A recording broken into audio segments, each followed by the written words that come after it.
Have you ever questioned why Congress does not reduce spending and balance the budget? The answer will shock you. They can't.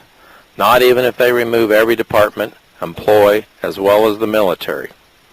I'm Hal Mason, a retired accountant, and have worked with budgets over 40 years. This February, the White House released the United States budget. I was stunned to discover Congress can't balance the budget, even if they shut down the government. The dilemma facing Congress is startling.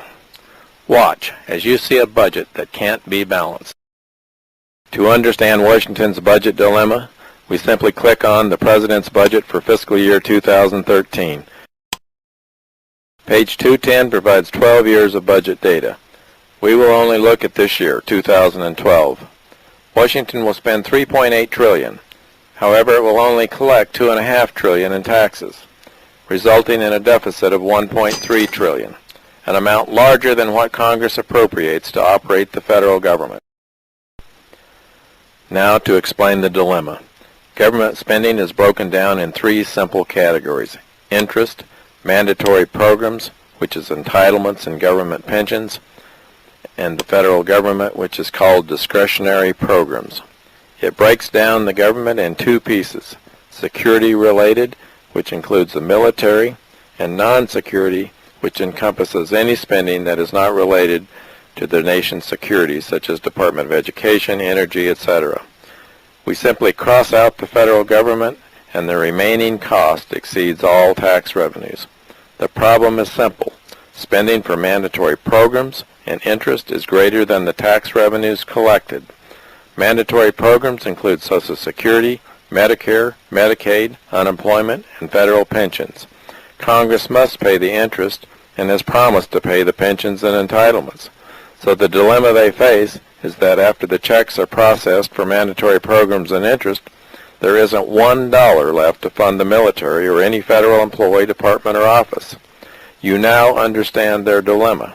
To balance the budget, Congress would either have to raise taxes 50% or eliminate the federal government. If they cut entitlements and pensions, our nation will have riots like Greece. The United States only collects $2.5 trillion in taxes. More than half comes from income taxes, a third from payroll taxes, and the remaining from excise, estate duties, and some miscellaneous taxes. These aren't quite enough to even pay for the interest or the mandatory programs. Selecting Historical Table 7.1 reveals a grave problem: spiraling debt that exceeds 100% of the gross domestic product, a liability that exceeds our nation's annual economy. And as I chart the debt, it reveals Washington's uncontrollable addiction to borrowing.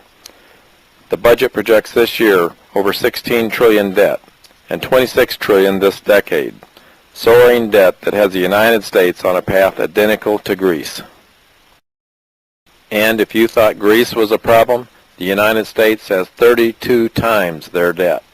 $16 trillion is 25% of the world's gross domestic product. As Washington is racing toward the cliff, there is no hint of slowing down.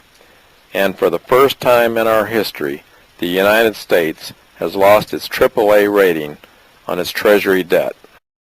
Greece provides a preview of what happens when a nation is forced to deal with massive debt. Greece recently was downgraded to the lowest rating on the scale. Investors lost 70% in the recent European bailout, and the bailout of bonds are now rated as junk bonds. The question is not if, but when the United States will collapse from the weight of the soaring debt. And we need to ask, what are we paying these Washington intellects to do? They have no approved budget, they borrow every dollar to operate, and they estimate debt will soar to $26 trillion. Instead of solving the crisis, they raise the debt ceiling. There is a tipping point where the debt can no longer be sustained. So our nation can either get involved or be buried in the ashes. So you ask, what can be done to correct this crisis? The answer is painful. First, Washington must admit the problem. Second, It must explain the problem to everyone. And third, we must face the pain of fixing the problem. It won't be solved by arguing over who pays the highest fares on the sinking Titanic. Everyone is going to feel the pain, as the United States must cut into entitlements, pensions, government spending, as well as get a fair tax code that doesn't cripple the economy. Everyone must vote for representatives who will focus on the financial solvency of the United States. If not, we will all go down with the ship.